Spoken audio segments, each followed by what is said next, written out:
Oke,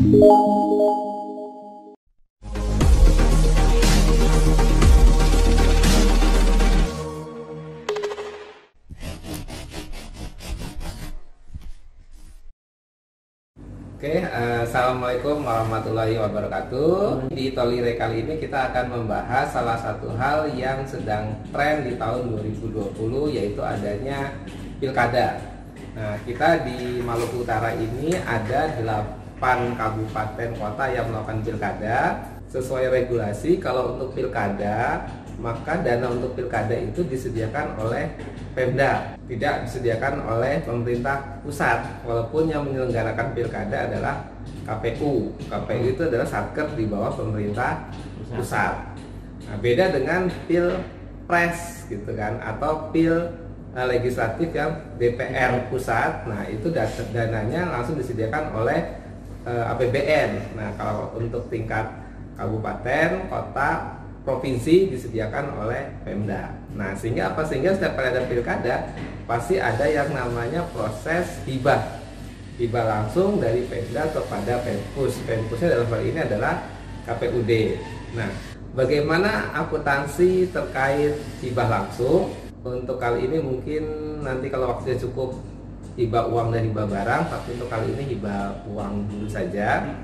Nah, prosedurnya kan 3R 1P ya. R yang pertama adalah registrasi ya.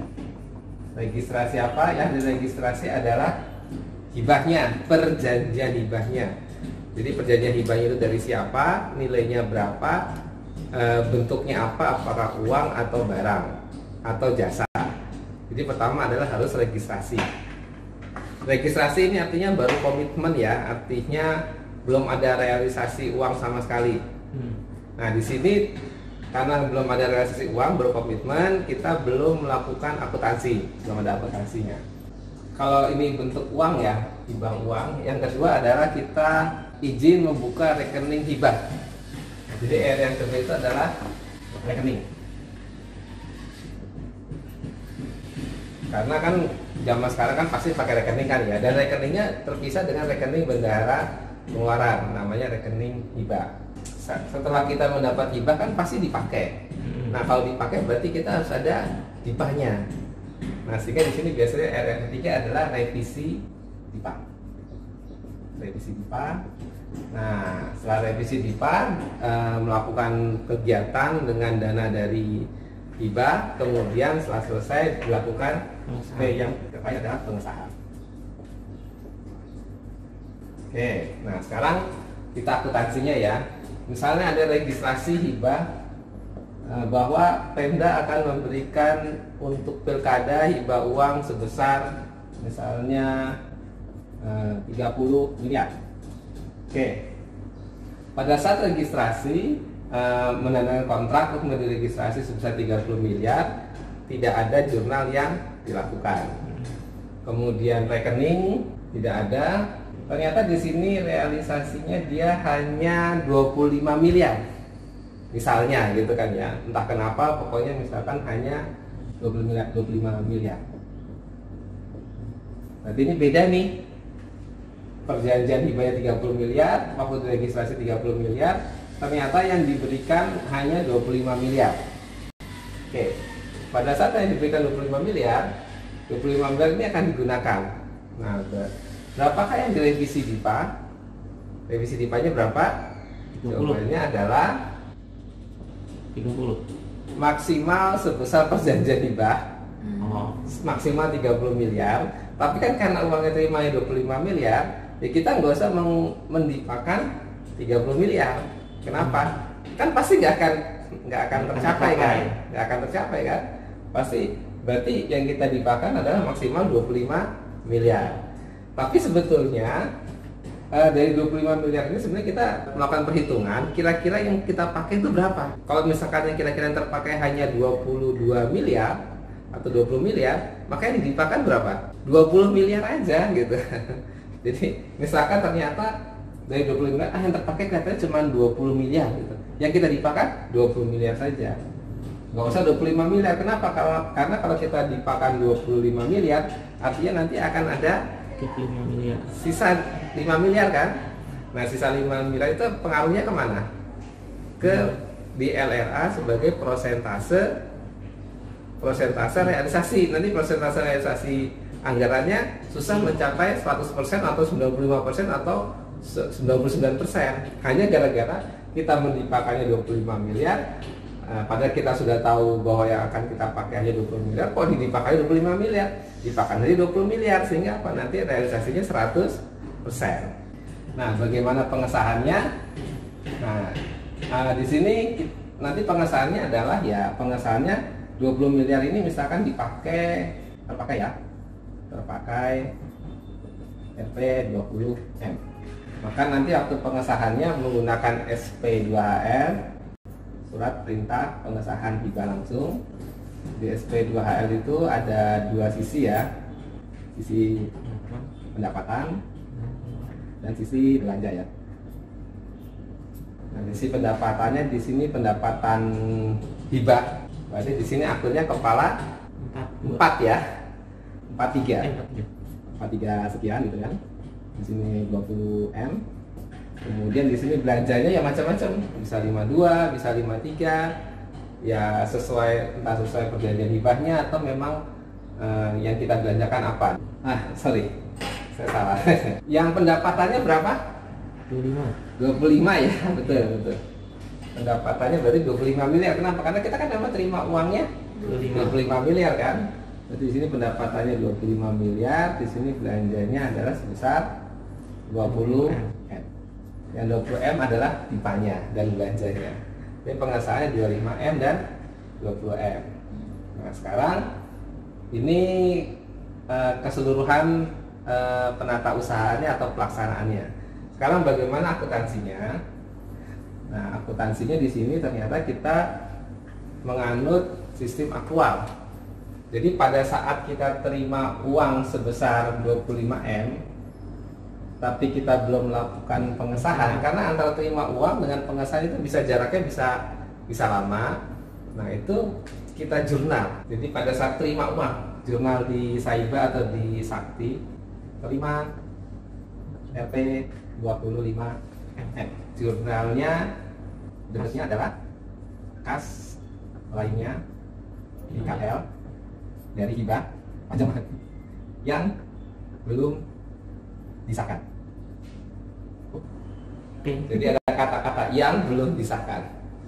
Akunnya adalah 11827. Kreditnya apa? Pendapatan hibah. Nah, ini kebijakan akuntansi kita, kreditnya adalah akun utang. Jadi, ya, utang pengesahan. Jadi kita di sini untuk akun lawannya adalah hibah langsung, hibah langsung yang belum disahkan. Akunnya kepala 218211. Untuk utang berarti ya 25M. Ini. Sehingga apa yang terjadi? Nah, maka di sini akan terjadi di sini kalau kita lihat di sini di neracanya. Maka di neraca kita nanti ada kas 25M dan ada utang. Kewajiban ya, kewajiban 25M. Ini yang terjadi pada saat kita melakukan pengesahan ini. Pada saat kita menerima uang. Kemudian uang 25M ini kan kita belanjakan. Yang kita belanjakan di sini kan hanya 20M ya. Oke, hanya 20M. Kemudian kita bikin SP2HL seperti ini. Ini kalau kita mau gampang 52 semua aja dulu aja ya. Karena pada 53-nya nanti jadi ada asetnya. Nanti jurnalnya panjang gitu aja sih. 52 semuanya. Biasanya kalau KPU itu dipakainya untuk honor biasanya. Kebanyakan untuk honor kan perjalanan dinas. Biasanya honor penjaga, honor pengawas dan honor sebagainya. Nah, pada saat terbit SP2HL ini adalah terbit di sisi kanan itu ya. Di sini pada saat terbit SP2HL, ini akan waktu kita input akan terbentuk jurnal yang otomatis. Ingat, kalau kita input dokumen sumber, maka akan otomatis terbentuk jurnal. Jurnal otomatisnya apa? Pendapatan. Jadi jurnal otomatisnya pertama kita yang ini dulu, yang sisi pendapatan dulu, yang 25M. Yang 25M itu jurnalnya adalah, jadi debitnya adalah kas lainnya di KL, tapi dari hibah, tapi nggak ada kata-kata yang belum disahkan. Nggak ada kata-kata yang belum. Kreditnya adalah ini akunnya 111822. Kemudian kreditnya adalah pengesahan hibah langsung. Sini pengesahan hibah langsung akun kepala 3 ekuitas 391131 nilainya 25, karena kita lagi ngebahas yang ini ya, lagi ngebahas yang sisi pendapatan ya. Nah di sini nilainya berarti 25. Ya kan? Kenapa akun lawannya bukan pendapatan hibah? Karena yang bisa mengakui pendapatan hibah atau akun 43 adalah Bun. Sedangkan ini kan satker KPU, satker KL, nggak bisa. Jadi nanti sama seperti yang Dedel Dekel. Dedel Dekel itu kan akun kepala 3 juga. Ini akun kepala 3, jadi akun pengesahan hibah langsung sebenarnya akun perantaran juga. Nanti di KPPN dia akan ngejurnal. Jurnalnya adalah debitnya adalah pengesahan hibah, kreditnya pendapatan hibah akun 43. Sehingga nanti kalau ini secara netonya, artinya juga debitnya kas lainnya tidak ada hibah, kreditnya adalah pendapatan. Tapi pendapatannya nyata adalah KPPN sebagai bun dan bunnya sebagai bun BA 999.02, bukan sebagai KPPN sebagai kuasa bun. Jadi di sini di pendapatan kan 43 ekses nih. Nah ini nanti di sini ada kode satkernya kan?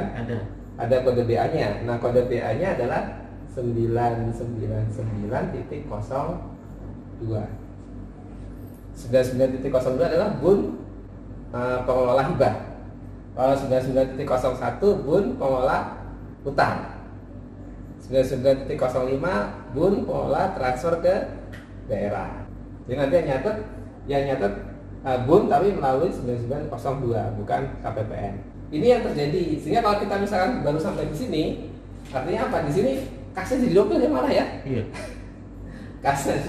Kasnya ada lagi, ada 2, sehingga di sini tadinya 25, tambah lagi 25M kan. Ini saya tulis kas aja ya. Kas tambah lagi 25M di sini malah ya. Dan di sini di kolom ekuitas, ini kan neraca berarti ekuitas ya, atau LPE lah, atau ekuitas. Tambah juga 25M. Jadinya begini ya. Double gitu kan. Nah, ternyata aplikasi untuk yang kolom pendapatan ini dia jurnal otomatisnya 2 set. Satu setnya ini, satu setnya adalah menghapus yang ini. Jadi yang kedua di sini adalah persis seperti ini tapi dibalik. Debitnya hibah langsung yang belum disahkan, kreditnya adalah kas lainnya di KL yang belum disahkan. Nilainya 25M. Jadi dari kolom yang kanan pendapatan terbit dua pasang jurnal. Kalau ini kita posting ke sini, otomatis yang atas menjadi hilang, yang kewajiban pun menjadi hilang. Tinggallah kas 25M dan ekuitas sebesar 25M. Ini lewat LPE ya. Kemudian kita ke yang sini, yang belanja. Ini kan ini untuk yang ini ya, untuk ini. Nah, untuk yang belanja 25M ini biar gampang, debitnya pasti beban barang ya, atau beban perjalanan dinas, atau beban apa, dan beban barang atau perjalanan dinas dan lain-lain lah, sesuai ininya. Pasti debitnya ini kan. Kreditnya apa? Kas lainnya di KL dari hibah.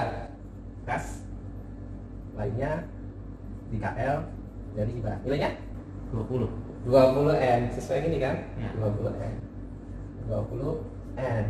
Sehingga apa? Dengan di sini 20 M, berarti nanti di sini yang tadinya 25 M, kasnya menjadi tinggal 5 M.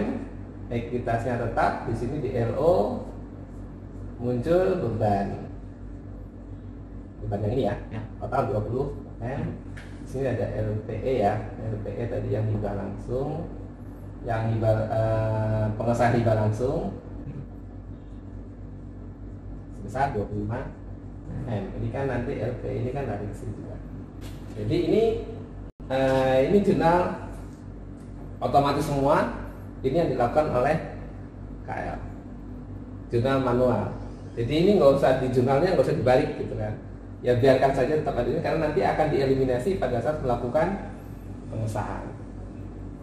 Jadi kalau misalkan kita lihat di neraca aktualnya KL, kalau yang mau paling gampang lihat neraca aktual, neraca percobaan aktualnya KPU. Nah itu biasanya kalau sekarang sih biasanya yang akun ini dan ini harusnya sudah hilang. Kalau sampai akun kas lainnya di KL dari hibah yang belum disahkan dan akun kewajiban tadi yang hibah langsung yang belum disahkan masih ada, nah itu berarti dia belum melakukan pengesahan. Segera melakukan pengesahan. Nah kalau misalnya ada sisa kas 5 miliar gitu kan, nah berarti dia sudah memang belum menghabiskan. Nah pernah kejadian KL-nya itu lupa tidak melakukan ini, tidak melakukan jurnal manual ini. Nah kalau seandainya dia tidak melakukan jurnal manual ini gitu kan, nah ada kasus Satker lupa melakukan jurnal yang ini. Nah karena dia melakukan jurnal ini, dia berarti pada saat terbit ini kan langsung muncul jurnal otomatis. Berarti ini hanya inilah yang masuk ke laporan keuangan. Apa yang terjadi? Dari yang atas nih, kas lainnya di KL dari hibah. Berarti di sini ada muncul kas yang sah ya, yang HL sebesar 25 M. Kemudian pengesahan hibah langsung akun kepala tiganya. Berarti di sini tadi yang ekuitas ya, ekuitas 25 M. Berarti LPE muncul juga 25 M. Kemudian debit hibah langsung yang belum disahkan. Ini yang akun kepala 2 ya. Yang ini kan, ini di ekuitas nggak ada di kewajiban kan? Di kewajiban muncul 25 M, tetapi angkanya di debit, ya kan? Berarti minus 25 M atau di debit. Terus kas lainnya di KL dari belum disahkan 25 M ada di sini juga ada nih. Nanti muncul kas hibah langsung yang belum disahkan minus 25 M. Kemudian beban barang tetap muncul 20 M. Kas lainnya di KL dari hibah kita 25 M, berarti ini juga tetap terkurangkan menjadi tinggal 5 M. Hasil seperti ini yang ini muncul ini. Muncul tidak normal aja berarti. Muncul tidak normal lagi. Itu gara-gara tidak melakukan jurnal ini. Solusinya apa? Biarin aja. Enggak dibiarin, solusi jurnal ini aja. Balance, Pak. Ini memang balance, tapi kan masa ada kewajiban minus dan ada kas minus. Solusinya apa? Ya jurnal aja ini. Begitu jurnal ini kan otomatis ini dan ini hilang, ya kan? Tanggal jurnalnya bebas, Pak. Nah, kalau yang seharusnya tanggal jurnal ini adalah pada saat terima uangnya, ya kan? Sedangkan kalau jurnal ini pada saat tanggal SPHL, kalau ini kan, ini otomatis karena kan otomatis kan ada aplikasi kan sampai tanggalnya kan otomatis. Ya ini tanggal. Berarti ngatur di tanggalnya aja gitu, Pak. Nah kalau seandainya kelupaan supaya urut ya walaupun belakangan diisi aja tanggalnya pada saat terima uangnya kapan. Lihat di rekening koran, nah jurnal lagi. Oke, ini adalah gambaran umum yang kejadian yang normal. Nanti banyak variasi-variasinya, tapi minimal kalau kita sudah tahu bahwa di sini ada registrasi, rekening, revisi, pengesahan, kemudian kita juga sudah tahu jurnalnya jurnal yang harus dibikin secara manual seperti ini dan jurnal otomatisnya seperti ini, maka kalau ada masalah-masalah kita sudah bisa, ini berarti penyelesaiannya seperti ini. Atau misalnya, oh di minus, oh jangan-jangan apa yang terjadi gitu kan. Atau jangan ini salah kembali jurnalnya atau gimana gitu. Atau nilai rupiahnya salah, dia bukan 25M tapi yang 20M misalnya dimasukin yang di sini gitu kan, salah pengertian. Yang diinput kan sebesar jumlah uangnya yang masuk gitu. Atau jangan ininya salah, pengesahannya yang disahkan hanya 20M dan 20M, banyak yang begitu juga ya kan. Padahal ini hasil 25M, yang ini adalah besar berapa uang yang diterima, sedangkan ini adalah berapa yang dibelanjakan. Nanti juga ini ada pertanyaan, berapa yang direvisi DIPA-nya, 30M apa 25M atau 20M? Jawabannya ya sebetulnya kalau di peraturan yang bilang maksimal sebesar perjanjian. Tapi ngapain kita mendipakan 30M, toh nanti hanya terrealisasi 20M kan. Kalau gitu kan berarti realisasi cuma 66% kan, rugi gitu kan, rugi di performance. Oke, mungkin cukup sekian dulu terkait transaksi riba.